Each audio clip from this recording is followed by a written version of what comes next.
Ya Bunda-Bunda, masih bersama Renia dan Dr. Grace di sini, masih di persembahan untuk Bunda, dan kita juga masih membahas tentang penggunaan masker dengan cara yang tepat di saat pandemi ini. Nah, lanjut obrolan kita yang tadi nih Dok, aku mau tanya-tanya soal bahan masker. Ini kan banyak banget nih masker yang beragam jenisnya dijual di pasaran sejak COVID-19. Yang tadinya kan kita cuma tahu satu jenis itu buat perawat. Umumnya yang pakai itu perawat rumah sakit atau dokter di rumah sakit. Sekarang like everyone harus pakai gitu kan ya. Nah, bahan masker yang dianjurkan tuh yang seperti apa sih Dok? Oke, bahan masker yang dianjurkan. Kita ngomongnya ideal ya. Idealnya? Idealnya adalah memang pasti berbahan yang 3 lapis gitu ya. Dan kemudian setiap lapisannya juga melindungi baik dari lapisan pertama, lapisan tengah-tengahnya, kemudian lapisan dalam yang menyentuh area wajah gitu. Dan itu pasti punya standarnya, baik itu masker kain, kemudian baik itu masker medis gitu. Jadi idealnya adalah 3 lapis. Nah kemudian kalau kita disuruh pilih masker kain atau masker medis Dok yang paling bagus. Nah kita lihat aja nih dari fungsi perlindungannya, tingkat perlindungannya. Kalau masker kain dia melindungi gitu ya, penyaringan dari virusnya itu hanya 40% ke atas. Ya 40% lah rata-rata gitu ya. Nah kalau masker medis melindungi ya yang 3 lapis ya kita pakai itu melindungi sekitar 70%. Kalau masker N95, KN95 yang 5 lapis gitu ya itu melapisi virus itu sampai dengan 90%. Jadi masker mana yang paling bagus? Ya memang kalau kita lihat secara fungsinya tadi tergantung kebutuhan. Mau yang 5 lapis, mau yang medis, atau memang hanya mampunya beli masker kain gitu ya. Tapi tetap masker kain, tapi Dok kalau masker kain 40% kan rendah banget, jadi tetap melindungi saya atau enggak? Nah oleh karena itu kita kan protokol kesehatan itu ada 3M Bunda. 3M adalah memakai masker, menjaga jarak, dan mencuci tangan. Karena si menjaga jarak dan mencuci tangan ini menyempurnakan si masker. Iya betul, fungsi dari perlindungan maskernya. Contohnya gini, kalau dulu awal-awal pandemi inget gak? Wah kalau misalnya ditiup nanti misalnya mati itu nanti berarti tingkat perlindungannya nggak bagus atau segala macam gitu ya, atau misalnya bagaimana. Nah sekarang kalau masker 1 lapis, terus kita jarakin 1 meter nih, jarak ideal kita kan jaga jarak kita 1 meter ya minimal. Jarak 1 meter, kira-kira kalau kita tiup apinya mati nggak Marini? Enggak kan? Itu berarti masker 1 lapis pun tetap bisa melindungi asal kita sendiri tahu menyempurnakannya dengan jaga jarak dan cuci tangan. Oh gitu. Seperti itu. Jadi memahaminya tuh seperti itu Bun. Semua kembali ke pilihan diri masing-masing ya. Kebutuhannya masing-masing, kemampuannya masing-masing juga gitu. Nggak perlu memaksakan diri, yang jelas seminimal yang sedikit-dikitnya yang Bunda mampu. Pokoknya pakai masker, disempurnakannya ya dengan cuci tangan dan jaga jarak itu seperti itu ya Dok ya. Banget. Oke.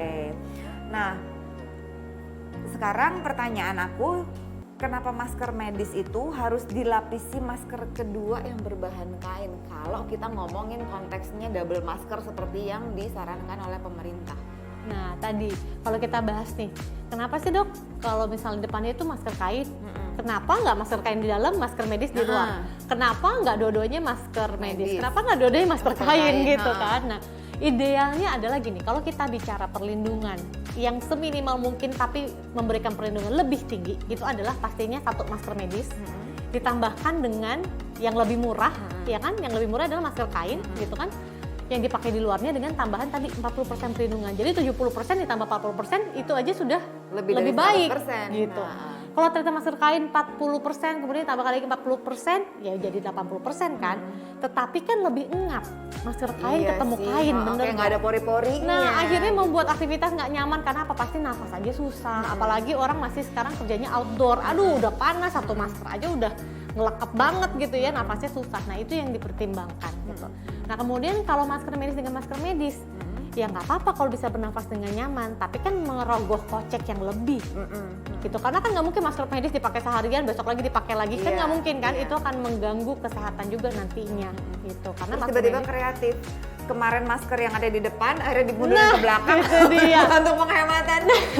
Kan orang kita suka kreatif gitu ya. Nah yang lebih parah Bun, saking kreatifnya, nggak tahu kreatif, nggak tahu kurang memahami gitu ya. Hari ini maskernya lapisannya begini, besok dibalik Bun. Padahal yang di depan itu udah habis saringan yang debu lah, virus, bakteri. Akhirnya dihirup juga. Abis itu ngeluh-ngeluh sakit-sakit tenggorokan ya, kok tiba-tiba flu ya, kok tiba-tiba bersin-bersin, nggak taunya karena debunya diisep lagi kebalik gitu, yang kayak gitu loh. Jadi nggak gitu. Walaupun memang kita bisa mengefisienkan apa yang kita punya, tapi kalau kita bicara masalah kesehatan itu ada aturannya, idealnya, untuk supaya kita tuh tetap menjaga kesehatan kita, bener nggak? Bener. Tapi kalau misalnya emang terbatas banget, mampunya bisa beli masker medis hanya sesekali saja, ingat masker medis itu hanya sekali pakai loh. Dipakai berulang, dicuci, dipakai berulang, dia akan merusak pori-pori filternya. Sama saja dia tidak akan melindungi pada akhirnya. Masker kain juga, kalau kelamaan kita pakai lebih dari 1 bulan, cuci pakai, belum lagi dicucinya ntar dikasih pemutih, belum dikasih apa misalnya ya, yang bisa merusak serat-serat kain. Sehingga dalam waktu 1 bulan lebih, masker kain juga tidak layak pakai lagi untuk melindungi. Gitu. Kan ini bukan aksesoris loh Bunda, sekali lagi. Kita pakai masker bukan sebuah kewajiban. Di kantor kewajiban naik kereta, kewajiban naik angkutan umum, kewajiban masuk ke tempat satu tempat, bukan sebuah kewajiban. Sekali lagi ini adalah sebuah ajakan dari pemerintah supaya masyarakatnya tetap sehat, yaitu dengan menggunakan masker dengan benar. Gitu. Jadi mau warna-warni, mau seru-seru, ya nggak apa-apa, itu pilihan orang, asalkan yakin nggak bisa nafas dengan masker yang warna-warni, yakin nggak bisa nafas dengan masker yang renda-renda penuh mote-mote. Nah, bener nggak? Kalau emang dijawabnya gini, beauty is pain, Dr. Grace. Katanya gitu. Tapi kalau nggak bisa nafas juga gimana Bun? Itu meresahkan Bun. Iya sih bener gitu, aku pada akhirnya kalau dulu kan ya kecenderungan aku tuh cari masker yang matching sama baju. Nah, jadi punya macam-macam warna. Cuma lama-lama cuma dipakainya nggak nyaman gitu. Percaya deh kalau pakai yang kayak gitu udah bahannya misalnya kaku, kebuka bagian atasnya, ntar kebuka bagian bawahnya, nanti kebuka bagian kanan kirinya. Iya. Akhirnya fungsi maskernya tidak lagi melindungi. Akhirnya hanya jadi sebuah icon fashion. Iya. Terus kita akhirnya tetap bisa kena COVID. Ya sayang banget ya nggak sih gitu. Sedangkan kita pakai masker udah ngap-ngap, pengennya kan terlindungi, bukan udah ngap-ngap terus habis itu masih ketularan lagi sama orang lain gitu. Pokoknya tetap masih berlaku tuh hukum lebih baik mencegah daripada mengobati. Benar ya Dok ya. Sedia payung sebelum hujan, pakai masker sebelum ketularan ya. Nemu aja lagi Dr. Grace. Nah, kalau tadi udah Dr. Grace jabarin tuh tentang sebaiknya penggunaan maskernya tuh medis dulu, kain dulu, terus berapa lamanya juga Dr. Grace sudah kasih tahu.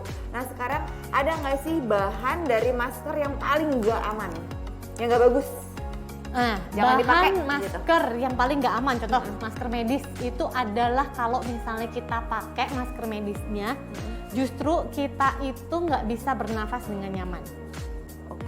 Jadi contohnya gini, jadi kalau misalnya kita pakai masker, terus tiba-tiba kita udah rapetin, terus yang ada kita nggak bisa nafas sama sekali. Walaupun kelihatannya seperti masker medis, tetapi ternyata bahannya mereka itu tidak memiliki teknologi untuk filtrasi udara yang benar. Kelihatannya aja nih kayak masker medis, tapi pas dipakai dia seperti kayak lapisan plastik yang menutup. Karena dia itu keluar udaranya bukan dari depan, bukan dari maskernya, tapi dari kanan kirinya. Itu juga harus diperhatikan, karena apa? Banyak banget sekarang perusahaan yang pastinya melihat kondisi pandemi ini adalah sebuah kesempatan. Akhirnya mereka memproduksi misalnya masker dengan bentuk masker medis, tapi dengan bahan-bahan yang tidak harganya misalnya lebih terjangkau, lebih murah, tapi tingkat proteksinya kurang gitu, karena tadi kurang nyaman dipakai. Akhirnya apa, diturunin di bawah hidung. Pokoknya yang penting droplets kan dari mulut Dok. Jadi kalau misalnya ketutupan mulutnya aja, hidungnya kebuka, nggak apa-apa buat napas. Jangan salah Bunda, sekret hidung itu juga menularkan virus COVID-19. Jadi hidungnya harus ditutup, itulah makanya alasan kenapa masker menutup area wajah ini. Oke. Terus masker kain ya, kalau masker kain itu udah biasanya yang lapis-lapis, kemudian yang terlalu tebal, akhirnya tadi napasnya juga nggak nyaman, kemudian lebih cepat lembab. Terus kemudian juga dalam kondisi yang tadi kainnya juga bukan jenis kain yang baik untuk filtrasi udara. Tapi pada akhirnya ya setelah sekian lama menjalani pandemi nih ya, aku pada akhirnya bisa membedakan mana sih masker yang bisa bikin aku nyaman dengan aku beraktivitas, ngobrol juga tapi tetap nyaman walaupun ini ditutup seperti ini gitu. Karena patokannya pada akhirnya gini Dok, saat aku pakai masker, kalau di sekitaran yang ketutupan ini tiba-tiba berkeringat, Nah itu pasti udah nggak ini deh, sirkulasinya kurang bagus deh tuh masker. Itu dia salah satu Ciri-cirinya paling gampang ciri-cirinya. ya. Bener.